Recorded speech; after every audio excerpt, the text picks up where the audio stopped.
Trust is the foundation of every relationship. A bond built through shared moments, promises, and unspoken understandings. But what happens when that trust is not only broken but weaponized? What if the people closest to you, the ones you welcome into your home, your life, your family, turn out to be plotting your very downfall? This is the story of Brendan Banfield, a man living what seemed like an ordinary life, a husband, a father, a provider.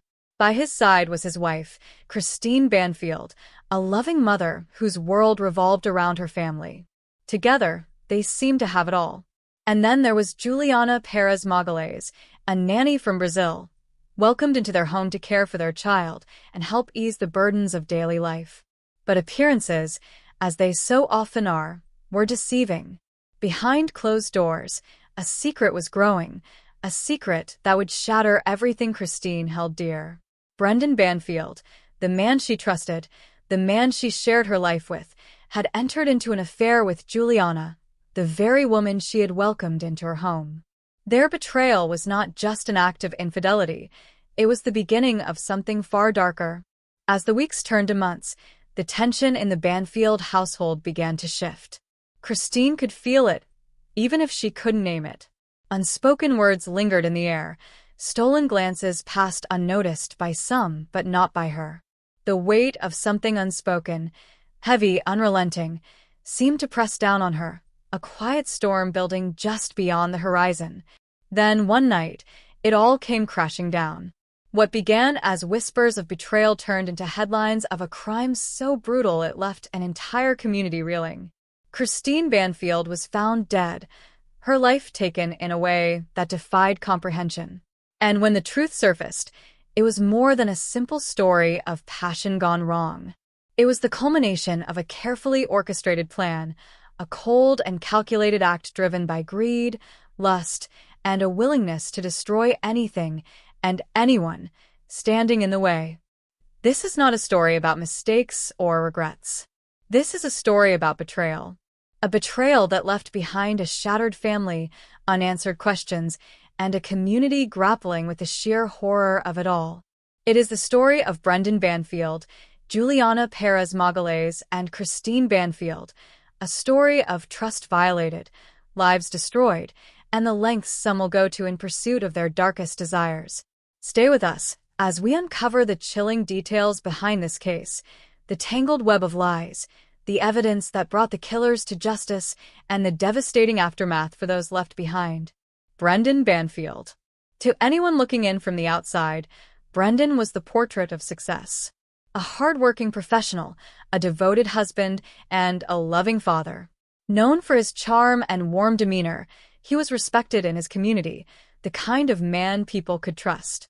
At home, he played the role of a provider, ensuring his family had everything they needed. But behind his confident exterior, Brendan was hiding something, a secret that would unravel everything. Christine Banfield, Brendan's wife.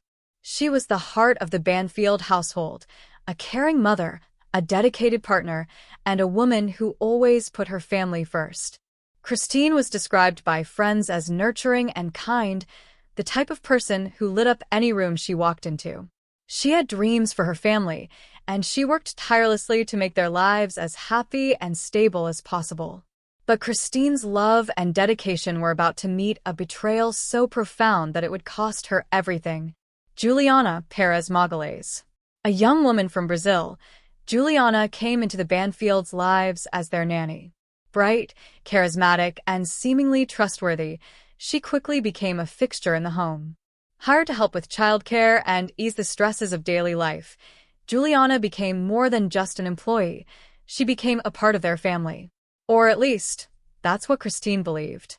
But Juliana had her own agenda, one that went far beyond her duties as a nanny. The Banfields were like many families, busy, sometimes overwhelmed, but always striving to maintain a sense of balance. Their life appeared picture-perfect. A warm home, laughter echoing through the halls. But beneath that polished surface, tensions were beginning to form, and bonds of trust were starting to break. Juliana and Brendan's affair didn't begin overnight. It started with small moments, conversations that lingered too long, innocent smiles that gradually became something more. Brendan, feeling the pressures of his career and family life, found solace in Juliana's attention. And Juliana, far from the innocent nanny she appeared to be, encouraged his interest. At first, it was nothing more than flirtation, fleeting and seemingly harmless. But over time, their interactions became more frequent, more intimate. Text messages were exchanged. Phone calls during odd hours. What began as a dangerous flirtation grew into a full-blown affair, one they took increasingly bold steps to conceal. Brendan, I can't stop thinking about you. Juliana, you know where to find me?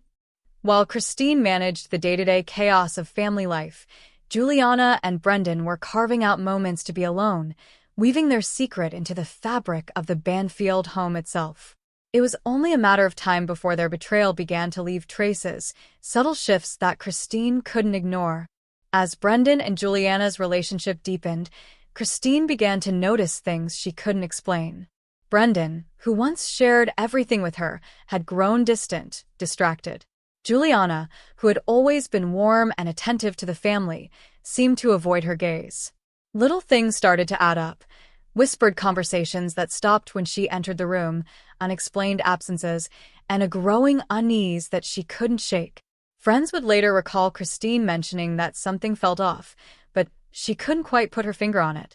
At night, she lay awake, questioning her instincts. Was it her imagination? Or was something or someone threatening the life she had worked so hard to build? Christine's suspicions were well-founded. What she didn't know was that her husband and her nanny weren't just betraying her. They were making plans. Plans that would turn her world upside down. Plans that would ensure she never saw the truth coming. And as the days turned into weeks, Christine's unease grew stronger. The small cracks in her family's foundation were widening, and she was beginning to see them. But little did she know, her instincts weren't just warning her about an affair. They were warning her about a danger far more immediate, far more devastating than she could have ever imagined. To Christine, it was just a feeling, a nagging sense that something wasn't right. But that feeling would prove to be the last warning she'd ever get. It was a quiet morning in the Banfield neighborhood, the kind of suburban stillness that no one questions.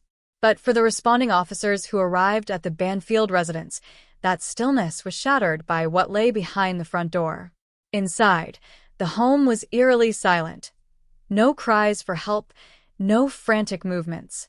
Just an overwhelming sense that something was deeply, irrevocably wrong.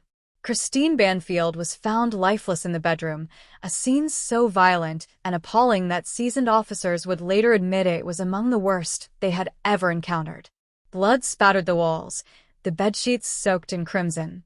The room bore signs of a struggle, drawers pulled open, belongings scattered across the floor.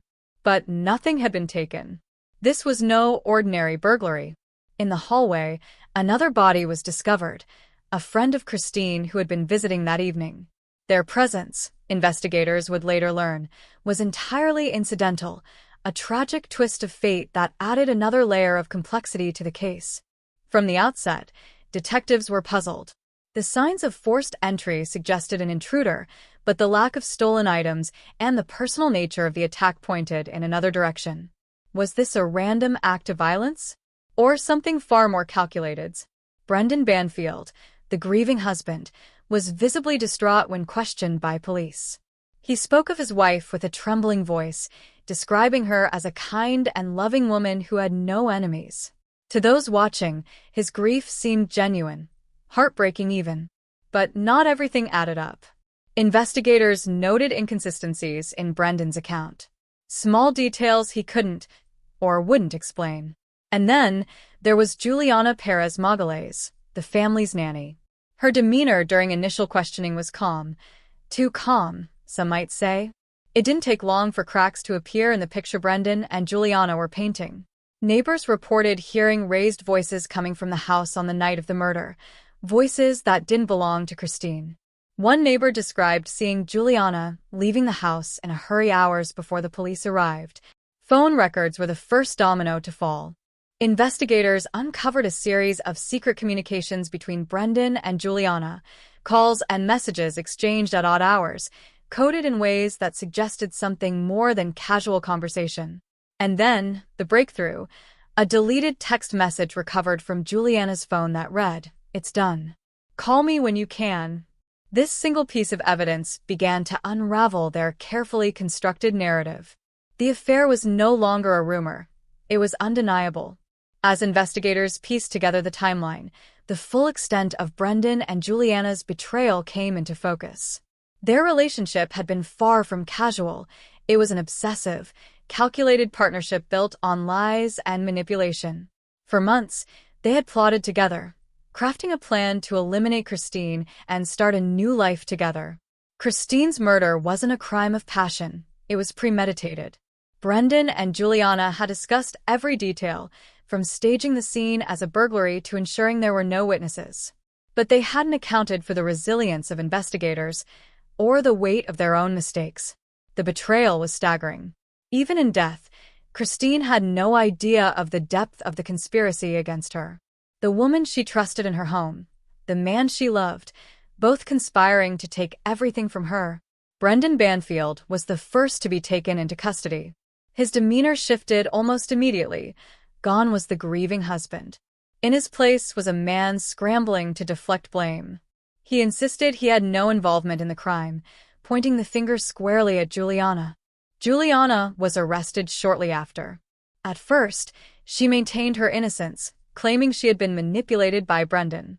But as the evidence piled up, their stories began to crumble. Surveillance footage, phone records, a handwritten note found in Brendan's car outlining a step-by-step plan for the night of the murder. The most damning revelation came when forensic experts matched DNA from the crime scene to both Brendan and Juliana. It was the final piece investigators needed to seal their fate. Now, the two of them faced not only the full weight of the law but also the undeniable truth. Their plan had failed, and their betrayal would leave scars on everyone it touched. Months after the shocking murders, the courtroom became the stage for one of the most closely watched trials in recent memory. Brendan Banfield and Juliana Peres Magalhães, now co-defendants, sat on opposite ends of the room, each casting furtive glances at the other as their once united front dissolved into mutual blame.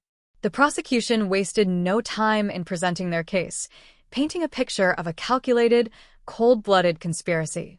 They described how Brendan, driven by greed and desire, had collaborated with Juliana, whose infatuation with him led her to participate in an unthinkable crime. This was no crime of passion, the lead prosecutor declared. It was a meticulous plan, one designed to eliminate an innocent woman for selfish gain.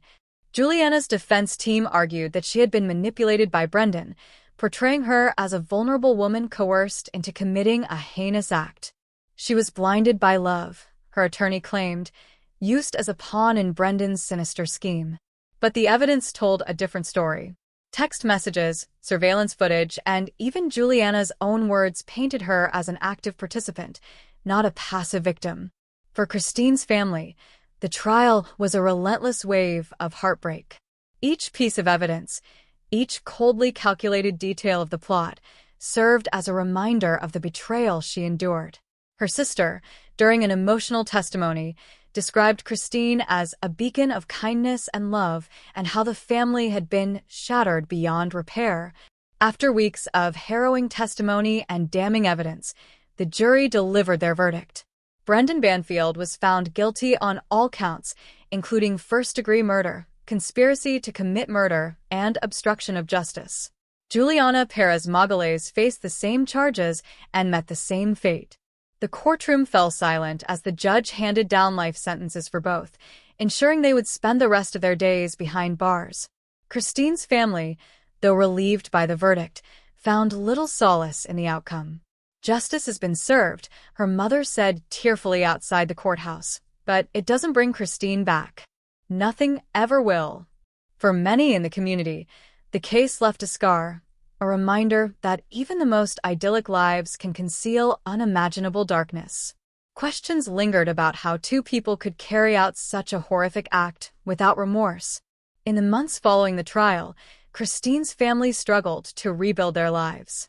Her children, now living with relatives, carried the weight of loss and betrayal, memories of their mother overshadowed by the knowledge of their father's role in her death. "We try to focus on the love she gave us," Christine's sister said in an interview, "but it's hard not to wonder what she must have felt in her final moments." The community, too, bore the burden of the tragedy. Neighbors spoke of how trust had been shattered, how the murders had changed the way they saw even their closest friends. A once tight-knit area now felt like a collection of strangers, each grappling with the unsettling reality of what had happened among them. Christine's case became a cautionary tale, a stark reminder of the devastating consequences of deceit and betrayal. It underscored the importance of vigilance, of recognizing the warning signs before it's too late. But for those closest to Christine, the lesson came at an unbearable cost. As we reflect on this tragedy, we're left with the question: how well do we truly know the people we invite into our lives? Christine Banfield trusted her husband, trusted her nanny, two people who should have protected her, but instead conspired to destroy her. This story is a heartbreaking reminder of how fragile trust can be and how devastating its betrayal often is. This resolution section offers a poignant, comprehensive conclusion to the narrative, balancing the grim realities of the crime with the emotional weight carried by those left behind. It ties together the courtroom drama, personal testimonies, and the broader impact on everyone involved, ensuring the story's seriousness and respect for the victim's memory. Christine Banfield was more than just a name in a headline. She was a mother, a daughter, a sister, and a friend, a woman who poured her love and energy into her family, only to have her trust and devotion betrayed in the most unimaginable way. For those who knew her, Christine was the glue that held everything together. Her kindness was her defining trait, her ability to make everyone feel seen and loved. Her children remember her as the mom who never missed a school event, who stayed up late helping with homework, who always made sure they felt safe. But beneath the warmth of these memories lies an unshakable grief. Her sister, now caring for Christine's children, recalls the day everything changed. "You never think something like this could happen to someone you love," she said. "We're still trying to pick up the pieces, but some pieces, they're just gone forever." Christine's death wasn't just a loss for her family, it was a loss for her community. Neighbors remember her as the person who always lent a helping hand, who organized fundraisers for local schools, and who made newcomers feel welcome. A memorial now stands outside the family home, a simple but poignant tribute to the woman whose life was taken too soon. For the family she left behind, the pain of her absence is matched only by the cruel betrayal they must live with every day. Brendan Banfield was not just her husband, he was a man she trusted implicitly. To learn that the person she loved most plotted against her is a wound that will never fully heal. Then there's Juliana Peres Magalhães, the woman Christine welcomed into her home, entrusted with the care of her children. Her betrayal runs even deeper. She didn't just take part in the crime, she did so knowing the devastating impact it would have on innocent lives. To Christine's family, her actions are incomprehensible. Despite the overwhelming pain, Christine's family chooses to honor her life, not just mourn her death. They describe her as a woman who never gave up on anyone, a woman who loved fiercely and deeply. "She was too good for this world," her sister says, and that's how we want to remember her. In the community, Christine's story serves as a tragic but powerful reminder of the importance of vigilance, of listening to our instincts, and of valuing the people who truly care for us. Her legacy lives on in her children, in the countless lives she touched, and in the determination of her family to keep her memory alive. Christine Banfield's story is a heartbreaking reminder of how easily lives can be destroyed by selfish acts. Her trust, her kindness, and her love were met with betrayal, but in the end, the weight of justice has fallen on those who conspired against her. Brendan Banfield and Juliana Peres Magalhães will spend the rest of their lives behind bars, left to reflect on the pain they inflicted. Christine's family finds strength in remembering who she was, not how she died. They hold on to her laughter, her warmth, and the way she lit up a room with her presence. While the wounds of her loss will never fully heal, her legacy will continue to shine in the lives of those who loved her. In the end, Christine's story reminds us of the resilience of the human spirit. Her family's determination to carry her memory forward is a testament to the enduring power of love over cruelty. What lessons do we take from this tragedy? How can we ensure the safety and happiness of those closest to us? Let us know your thoughts in the comments below. And if you found this story moving, please like and share to honor Christine's memory and ensure her story is never forgotten. Christine Banfield's story is one that lingers, a tale of betrayal, heartbreak, and ultimate justice. It forces us to reflect on the fragility of trust and the darkness that can hide behind even the most familiar faces. But Christine's story is not the only one of its kind. For every headline, there's a deeper truth waiting to be uncovered. What drives people to commit unthinkable acts? How do families pick up the pieces after unimaginable loss? These are the questions we continue to explore. If you found this case compelling, you won't want to miss our next investigation. We'll be delving into another shocking tale, one of betrayal, obsession, and murder. It's a story that will leave you questioning everything you thought you knew about loyalty and trust. Let us know your thoughts in the comments below. Do you think justice was truly served for Christine Banfield? And how do we prevent tragedies like this from happening again?